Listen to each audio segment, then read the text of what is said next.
생명 칼럼 무엇인지 구하면입니다.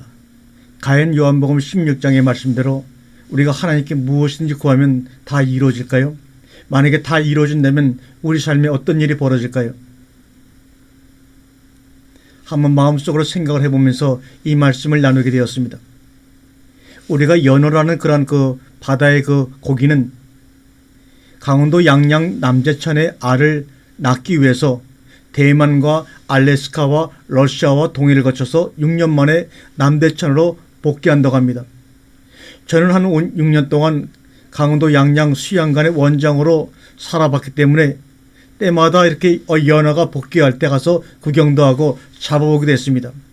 그때마다 늘 정말 신기하고 감격스러운 게 어떻게 그렇게 먼 거리를 다시 잊지 않고 돌아올 수 있을까? 우리 사람들은 여기서 작은 거리를 가더라도 내비를 이용하지 아니하면 그 거리를 찾아갈 수 없는데도 말입니다. 그것은 하나님께서 심어주신 창조적인 본능으로 돌아온 것이라고 저는 생각해 봤습니다. 영화 쓰나미에서 보면 쓰나미가 몰려오는데 유독 사람들만 쓰나미가 몰려오는지 모르고 있다가 떼죽음을 당합니다. 개미가 이동할 때는 장마를 예고한다고 합니다. 지렁이가 땅으로 다들 기어나올 때는 가뭄을 예고한다고 합니다. 벌은 수킬로미터를 이동 후에 꿀을 찾으면 사돈의 팔촌까지 날개짓으로 알려줘서 거기 가서 꿀을 따오게 합니다. 기가 막히게 그 수많은 벌통 가운데 어떻게 꼭 자기 벌통으로만 벌이 들어가는지 아주 볼 때마다 신기합니다. 그 양양에 살면서 한번 취미생활하면서 그 산에다가 한 봉을 한 7, 80개 그 벌의 집을 이렇게 지어놓고 꿀을 채취한 적이 있습니다. 그런데 그때마다 그 꿀을 가지고 온 벌들이 자기 벌통으로만 들어간다는 겁니다. 참으로 신기합니다.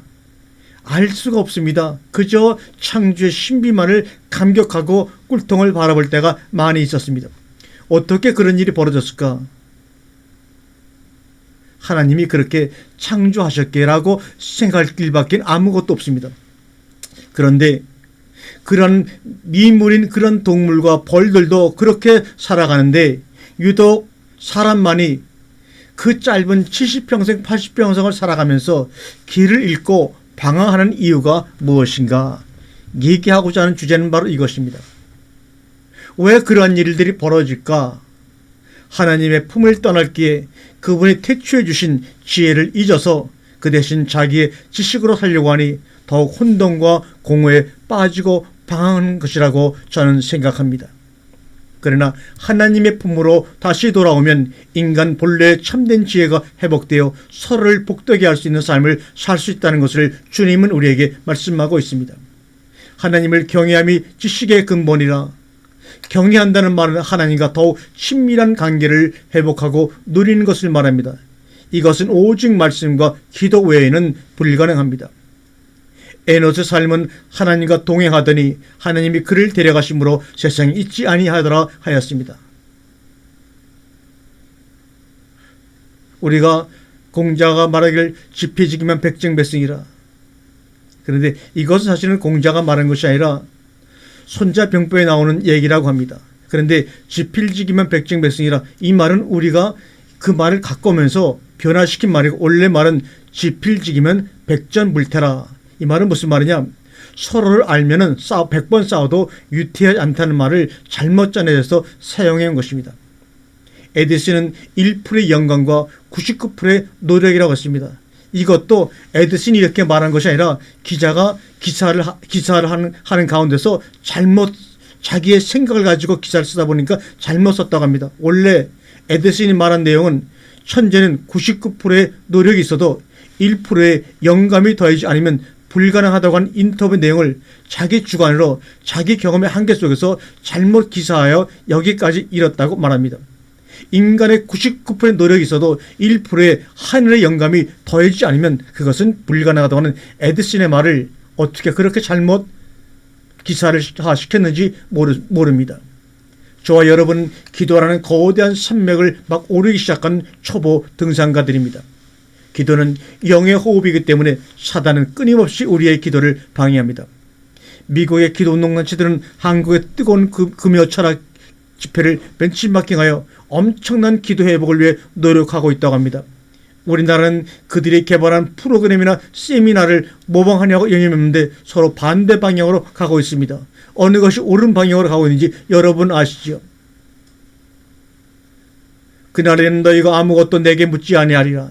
내가 진실로 너희에게 이르노니 너희가 무엇이든지 아버지께 구하는 것을 내 이름으로 주시라. 무엇이든지 구하면 준다는 이 말을 우리가 정확하게 의미를 파악해야 됩니다. 여기서 무엇이든지 구하면의 원어적인 의미는 무슨 말이냐? 헬라어로 이것을 우리가 다시 한번 직역을 하면 아주 철저할 정도로 간절하고 집요하게 마치 자신의 생명과 운명이 달린 것처럼 구하라는 말이지, 어떤 것도 구하면 다 된다는 말이 아닙니다. 그런 간절함으로 기도할 때는 신음하듯이 기도할 수 있고 울고 소리치고 가슴을 두드리며 기도할 수가 있습니다. 어떤 방식으로 기도하든 다 괜찮습니다. 하나님은 겸손한 자의 기도를 들어주십니다. 만약 내 백성이 그들의 악한 길에서 떠나 스스로 낮추고 기도한다면 하늘에서 듣고 그들의 죄를 사하고 그들의 땅에서 그를 고치겠다고 말합니다. 기도의 문을 여는 것은 겸손입니다. 겸손은 완전한 항복을 의미합니다. 그래서 교만한 자는 결코 기도할 수가 없습니다. 자아가 너무 강한 사람은 기도 생활에 분명 문제가 있을 것입니다. 기도는 하나님을 더욱더 갈망하는 것이며 하나님의 임재를 우리 영혼의 깊은 곳으로 초대하는 것입니다. 겸손은 자신을 넘어서는 필사적인 부르짖음입니다. 겸손은 자신이 죄인임을 인정하는 것입니다. 제대로 회개하고 하나님의 용서를 체험한 사람은 겸손하게 삽니다. 가슴 아프게도 오늘날 교회에는 너무나 많은 사람들이 예수님의 이름으로 스타가 되려고만 합니다. 주 앞에 낮추라, 그리하면 주께서 너희를 높이시라고 하는 야고보서 4장 10절의 말씀은 그저 문자에 기록된 말씀에 지나지 않고 있습니다. 우리가 기도응답을 받기 원하는 것보다 훨씬 더 하나님이 우리에게 기도응답을 해주고 싶어 하십니다. 그래서 누가복음 11장 10절에 구하는 이마다 받을 것이요 찾는 이는 찾아낼 것이요 두드리는 이에게는 열릴 것이라고 주님이 먼저 우리에게 약속하지 않았습니까? 에레미야 29장 12절에 너희가 내게 부르짖으면 내게 와서 기도하면 내가 너희들의 기도를 들을 것이요 너희가 온 마음으로 나를 구하면 나를 찾을 것이요 나를 만나리라고 벌써 수천 년 전에 우리에게 말하고 있습니다. 하나님은 우리가 하늘의 축복을 구하기를 원하십니다. 하나님은 우리가 하나님의 사이즈의 꿈을 꾸기 원합니다. 우리는 너무나 빨리 하나님의 축복의 한계를 그어버립니다. 왜? 하나님의 축복을 우리의 성급한 욕심으로 제한시켜버리는가 이 말입니다. 바울은 우리 가운데 역사하시는 능력대로 우리가 구하거나 생각하는 모든 것에도 넘치도록 능히 하실 이에게 에베소 3장 20절입니다. 즉 우리가 아무리 크게 생각해도 하나님 생각보다 더 클 수가 없어요. 우리가 상상력과 믿음을 최대한대로 벌쳐도 하나님보다 못합니다. 예수님이 이 땅에 사셨을 때도 너무나 많은 순간들이 가슴이 찢어진 아픔을 견디셔야 했습니다. 그분은 육체에 계실 때 자기를 죽음에서 능히 구하실 이에게 심한 통곡과 눈물로 간구와 소원을 올렸다고 히브리서 5장 7절에 말씀하고 있지요. 우리의 인생이 얼마나 힘든지 아시는 주님께서는 그냥 우리가 있는 모습 그대로 엎드리기를 원하십니다. 얼굴의 가면을 벗어버리고 말입니다. 성령은 불입니다. 불에는 땔감이 필요하죠. 성령의 불이 내게 계속하며 나타나게 하는 것이 나타난 동력이자 연료는 바로 우리들의 기도입니다. 어려운 일은 내가 조금 노력하면 할 수가 있지만 그러나 불가능한 일은 노력하면 할수록 절망감만 더욱더 커지는 것입니다. 이때는 하나님의 개입이 필요합니다. 기도의 사람은 하나님의 능력을 끌어냅니다. 십자가를 지기 위해서는 자신을 부인해야 하는데 그게 인간적인 노력으로 불가능하다 이 말입니다. 그래서 예수님은 또 기도하셨습니다. 기도하면 내부의 적을 이길 수가 있습니다.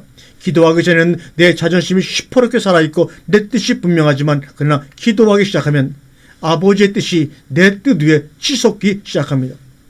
생각하고 회의하면 내 계획이 많아집니다. 그러나 눈을 감고 기도하면 하나님의 비전이 보이기 시작합니다. 기도란 무엇인가요? 하나님의 뜻이 자연스럽게 내 뜻을 덮어버리는 것입니다. 나의 뜻을 완전히 감추어줘 버리는 것입니다. 그래서 처음에는 내 뜻이 중요하지만 기도를 하면 할수록 아버지의 뜻이 내 뜻대로 아버지의 뜻이 내 뜻을 꺾게 해 주시옵소서라고 나중에는 결국은 고백하게 됩니다. 그러면 그때부터 하나님이 힘을 주십니다. 주님이 하나님의 뜻대로 잔을 받기로 하시니까 하늘로부터 천사가 나타나 예수님께 힘을 복도화 드렸다고 성경은 기록하고 있습니다. 천사는 십자가를 없애주거나 치워준 것이 아니라 십자가를 감당할 수 있는 힘을 공급해 주십니다. 어렵고 힘들어도 하나님의 뜻이기 때문에 순종하기로 결심하라. 기도하면 힘들어도 순종하겠다는 결심을 하게 됩니다. 그러면 그 순간부터 하나님의 천사가 여러분 옆에 서서 순종할 수 있는 능력을 주십니다. 힘으로도 능으로도 안 되고 오직 나의 영으로 되느니라. 이 말씀이 그대로 현실이 된다는 말입니다. 우리도 우리 앞에 있는 십자가를 피하고 싶다는 기도를 많이 합니다. 각오는 하고 있었지만 막상 현실로 눈앞에 닥치면 기가 찬 것입니다. 그러니 당신이 져야 하는 십자가라면, 하나님이 주신 십자가라면 도망가지 말아라. 도망가지 말고 감당하라고 합니다. 감당하기 힘들면 엎드려 기도하자. 기도하면 하나님께서 십자가를 감당할 능력을 주십니다. 도와줄 수 있는 사람도 아이디어도 보내주십니다. 오늘 우리 자신의 뜻이 부서지고 하늘 아버지의 뜻에 순종하는 결단이 일어나기를 바랍니다. 진정한 믿음은 하나님의 징계의 손길을 깨닫는 순간에 절망하고 포기하는 것이 아니라 회개하는 것입니다. 진정한 회개, 절절한 회개의 눈물 속에서 당신의 믿음은 참으로 성숙하고 탄탄해지는 것입니다. 믿는 사람들이 인생의 중요한 결정에서 실수를 할 때 보면 보통 기도가 없습니다. 상황에 대처하기 급해서 기도가 맨 나중으로 밀리고 말다가 결국은 기도를 못하고 그런 꼴을 다 당하게 됩니다. 기도하지 아니하고 상황만 분석하면 충동적으로 세상적으로 반응하게 됩니다. 우리 인생에서 잘못된 결정을 내린 것들을 지금 한번 잠잠히 돌이켜 보시기 바랍니다. 식증팔구 그 결정을 내리던 시점에 앞뒤로 기도가 없었을 것입니다. 정보 수집도 하고 사람들의 의견도 듣고 회의도 해보고 여러 가지 다 했겠지만 정말 하나님 앞에 엎드려 진실하고 심각하게 기도할 짬이 없었을 것입니다. 시련을 만났을 때 하나님의 사람들의 생각을 기도보다 더 많이 하게 되면 인생이 자꾸만 힘들게 꼬이게 됩니다. 고난의 시간은 기도해야 하는 순간이지 고민하고 생각을 많이 할 순간이 아닙니다. 한번 같이 기도해 보겠습니다. 눈을 감으시지요. 사랑하는 아버지, 저희를 좀 붙잡아 주십시오. 너무 지치고 힘들어서 당장이라도 쓰러질 것 같습니다. 몸이 아프고 마음이 아픕니다. 나의 계획이 실패하고 나의 소망이 끊어졌습니다. 인생이 힘이 들고 고난이 격잡습니다. 하고 싶은 것들을 하나도 할 수 없는 어두운 밤입니다. 사람이 두렵고 세상이 무섭습니다. 가장 믿었던 사람들이 내게 등을 돌렸습니다. 나에 대해서 전혀 모르는 사람들이 뒤에서 나를 음해합니다. 내 안에 쌓인 서러움을 누군가에게 한없이 하소연하고 싶은데 그렇게 많았던 친구들이 주위에 아무도 없습니다. 한없이 억울하고 사무치게 서럽고 처절하게 외롭습니다. 그러나 이제야 알겠습니다. 이제야 느껴집니다. 내 안에 시퍼렇게 살아있는 자의 무서운 독성을, 작은 능력을 믿고 펄펄 날뛰던 나를, 당신이 얼마나 오랫동안 참아주셨는가를, 모든 것을 다 읽고 나서야 아버지의 집이 얼마나 고마운 곳인지 기억이 납니다. 지독한 고통 속에 몇 번씩 까무러쳤다가 일어날 때마다 조금씩 내 안에 나는 죽고 예수님이 살아계심을 느낍니다. 손에 든 것 다 내려놓고 나니 마음의 평안이 가득합니다. 빛에 섰던 내 눈빛에 이제 천국의 눈물이 가득 고였습니다. 목소리에서 완전히 힘이 빠졌지만 새로운 능력이 솟아남을 느낍니다. 아버지 하나님, 어느 순간부터인가 하늘의 언어로 기도하게 되었습니다. 가슴에 뜨거움을 주는 언어요, 나를 살리는 언어가 쏟아져 나옵니다. 생각이 줄고 기도가 많아졌습니다. 놀람과 두려움이 사라지고 은은한 담대함으로 바뀌었습니다. 사람들을 믿지 않고 사람들을 사랑하게 되었습니다. 불같은 시련의 시간이지만 함께 하시는 당신이 있기에 절망하지 않습니다. 이제 약속의 땅으로 이끌어 주십시오. 아버지, 나의 아버지 하나님이시여, 이 자리가 그 자리가 되게 하옵소서. 당신의 음성을 듣고 회복되는 축복의 부르심 있는 곳이 되게 하옵소서. 예수님의 이름으로 기도드리옵나이다. 아멘.